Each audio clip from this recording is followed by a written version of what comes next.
الناس اللي مهتمين بالدراهم وبالعملات المشفرة، تعرفوا أمر حدث الأسبوع هذا، أنه رئيس ترامب تاع الولايات المتحدة الأمريكية قام بالمصادقة على 3 قوانين. القانون الأول أنه فتح لو غران بوبليك، فتح لهم المجال باش يشروا لي ستابل كوين، يعني هادوما العملات المشفرة، لأنه كاين عملات مشفرة فيهم لا سبيكولاسيون يطلعوا يحبطوا، وكاين العملات المشفرة اللي ستابل وما يتحركوش، وهادوما قال لك نديرهم مع الدولار، يعني يادوسيهم مع الدولار، وهادوما يفتح لهم ولا يفتح الناس اللي عايشين في الولايات المتحدة الأمريكية المجال باش يشروهم بحرية.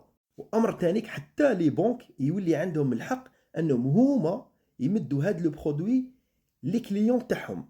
والامر اللي حاب يديروا انه قال لك لا ريزيرف فيدرال يمنع عليها النوع تاع العملات هادوما، علاش؟ باش يحمي لا موني فيزيك، يعني الاوراق النقديه، باش يحميها وما يوليش عندها ان فالور، لانه لو كانوا هما يبداو يخدموا غير بالعملات المشفره ولا ريزيرف فيدرال تولي تخدم غير بالعملات المشفره، الاوراق النقديه يولي ما عندها حتى معنى. وثانيك الامر اللي حاب يديروا، حاب يفتح لو فون دو بونسيون تاع لي فيتور ريتريتي، يعني لي فيتور ريتريتي يحبوا ينفيستيو في لي زاكسيون في العملات المشفره، قال لك باش تضمن لا روتريت تاعك ما كاش مشكل. وزيد امر ثاني انه الولايات المتحده الامريكيه ما راهيش حابه تخسر المكانه تاعها في هادوما العملات، لانه هاد العملات دراهم طلعوا بزاف، وين حتى البيتكوين الاسبوع هذا ولا الاسبوع اللي فات ولات لا فالور تاعو ولا لا كابيتاليزاسيون تاعو تجاوزت شركه امازون. دونك هما الولايات المتحده كي يكونوا كاينين دراهم كيما على بالكم الراسماليه ما يخلوش دراهم يروحوا، دونك هما قال لك حنايا تانيك نشروا البيتكوين. اسكو ما رايحين يشروا البيتكوين ويشروا عملات واحده اخرى باش يزيدوا يطلعوه ويحافظوا عليه وهو يولي كيما الذهب، يولي هما برك اللي عندهم الحيازه في العالم.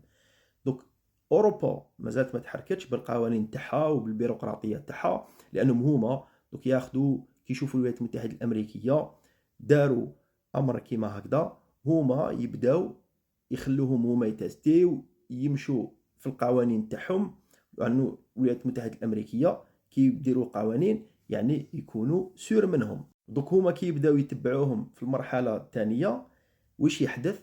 انهم هما يكونوا متاخرين في البلوكشين. كي يكونوا متاخرين في البلوكشين يعني لا بلوكشين سين تكنولوجي، وهذه لا تكنولوجي مهمه جدا للناس اللي يتبعوا المجال هذا.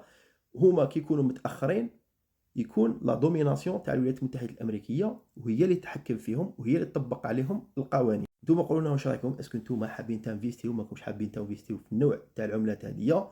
اسكو نتوما تعتقدوا بلي هذه راح تكون فيتور موني؟